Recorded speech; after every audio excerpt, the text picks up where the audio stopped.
السلام علیکم فرید الله قادریم تاسو د دې ویډیو د سټیپس ټو ټیک پښتو یوټیوب چینل څخه لیدونکي یاست. په دې ویډیو کې موږ په یو مهم موضوع باندې بحث کوو چې هغه ډېره اساسي موضوع ده چې کمپیوټر او د هغې ډولونه او دا ویډیو نو مکمل ډول په دې موضوعاتو باندې سرخي یا د دې موضوع څخه بحث کوي. اجنډا چې دې ویډیو لپاره موږ برابره کړې هغه د کمپیوټر تعریف او د کمپیوټر کټګوري د مختلفو جزئیاتو له مخې چې موږ دا کټګوري کړي، نظر د هغوی قابلیتونو ته، نظر د هغې استعمال ته، نظر سایز ته او داسې نور. په دې کې موږ خلاصه د ټول ویډیو هم لرو په آخرو برخو کې او یو کویز هم شامل دی. نو امید دی چې ویډیو تر اخره تعقیب کړئ. اول راځو د کمپیوټر تعریف ته. لکه څنګه چې موږ په نورو ویډیوګانو کې هم کړی، تعریف په دې ډول دی: A computer refers to a programmable machine or device capable of swiftly, constantly and repeatedly work, computing or retaining information. هدف دا دی کمپیوټر یو پروګرامبل ماشین دی یا ډیوایس ده، یعنی هغه برقي ماشین دی چې هغه پروګرام کیږي، معنا یو لارښوونه ورته موږ ورکوی شو چې د هغې په اساس کار وکړي او د دې کارکردګي به دا وي چې په ډېر چټکۍ سره په ثابت ډول او په مقرر ډول باندې یو کار ترسره کړي او په معلوماتو باندې پروسس ترسره کړي او هغه معلومات ځان سره وساتي او ریزلټ هم ضرورت وخت کې کولی شي شوی کړي. اوس راځو د کمپیوټرونو ډولونه نظر د هغوی کیپبلیټیز ته، معنا توانایانو ته موږ په لاندې ډول کمپیوټرونه سره دغه کړي، طبقه بندي کړي. تاسو په دې پوهیږئ نظر د کمپیوټرو کارکردګي ته دا د کارکردګۍ په اساس ډیزاین شوي دي او د هغې ورکینګ میتود چې په کوم ډول باید کار وکړي. نو د دې له مخې موږ کمپیوټرونه په څو کټګوري ویشلي چې اول انالاګ ده، بل ډیجیټل ده او درېمې هایبریډ کمپیوټر دي. په هر یو باندې موږ مکمل ډول بحث لرو. اول راځو انالاګ کمپیوټر ته. انالاګ کوم کمپیوټر ته ویل کېږي؟ داسې وایي it's a special type of computer where to use data in continuously form, not in discrete interchangeable continuous stream of data. هدف دا ده دا نو د کمپیوټرونو یو ځانګړې نوع ده، شکل ده چې د دې هغه ډیټا کوم پروسیسینګ چې ده یا ډیټا باندې کوم پروسس ترسره کېږي هغه په کنټینیوس فارم کې ده، معنا په ډسکریټ په 01 باندې نه ده، معنا د قطع کېږي نه، په دوامدار ډول د جریان به تر اخره پورې وي، یعنی قطع وصل د 01 په شانته نه ده. 01 هغه به په ډیجیټل کمپیوټر کې موږ استفاده ترې کوو. او بله خبره یاداوري دا کول غواړو چې د انالاګ کمپیوټر چې دی دا د نومریکل ډیټا د هغې لپاره نه جوړ شوی چې د باندې پروسس ترسره کړي، بلکې د دې د جوړېدو هدف دا دی چې د ریل ورلډ نه ډیټا راخلي او هغه پروسس کوي. نو چې هغې کې مثال ډسټنس راځي، پریشر راځي، ټمپریچر راځي، سپیډ راځي او لینګث راځي. هدف دا دی چې دا نومریکل ډیټا سره دې کار نشته دی، دا پرتلیز ډول ډیټا د مقایسې لپاره موږ کولی شو هغې نه استفاده وکړو چې د فاصلې لپاره، فشار لپاره، په همدې شکل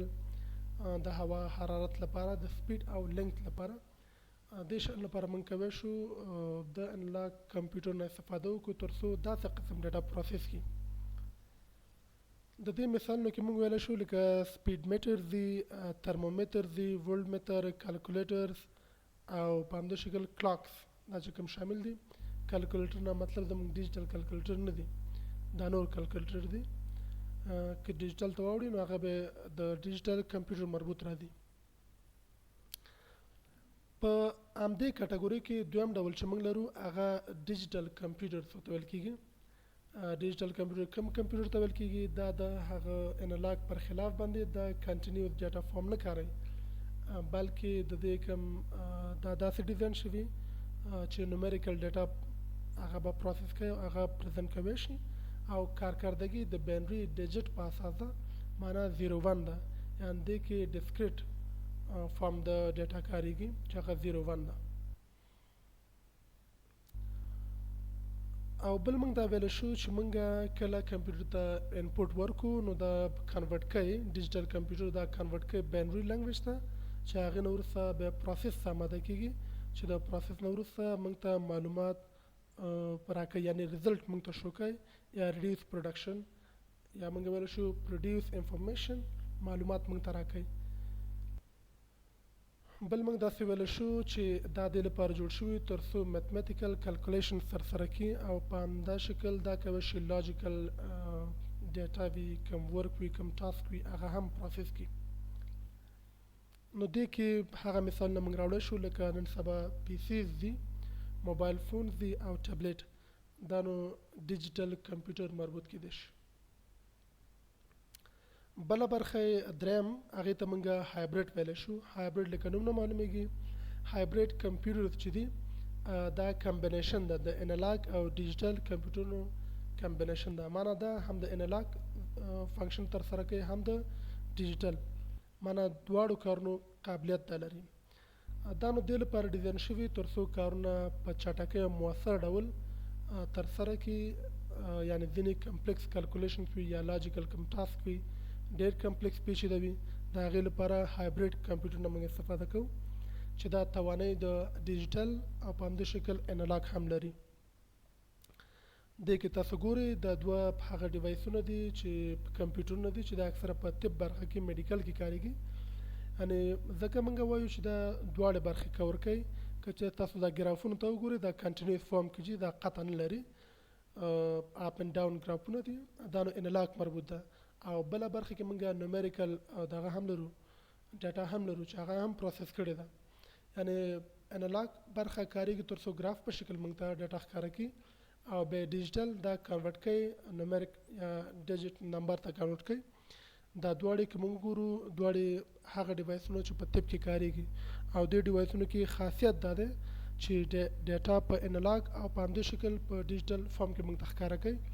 نو موږ ویلی شو چې دا دواړې هایبریډ کمپیوټرونه دي توانایي د دواړو لري.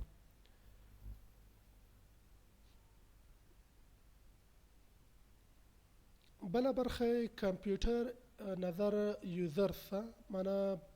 د هغې استعمال او یوزر ته په کتو باندې کمپیوټرونه موږ کټګوري کړي.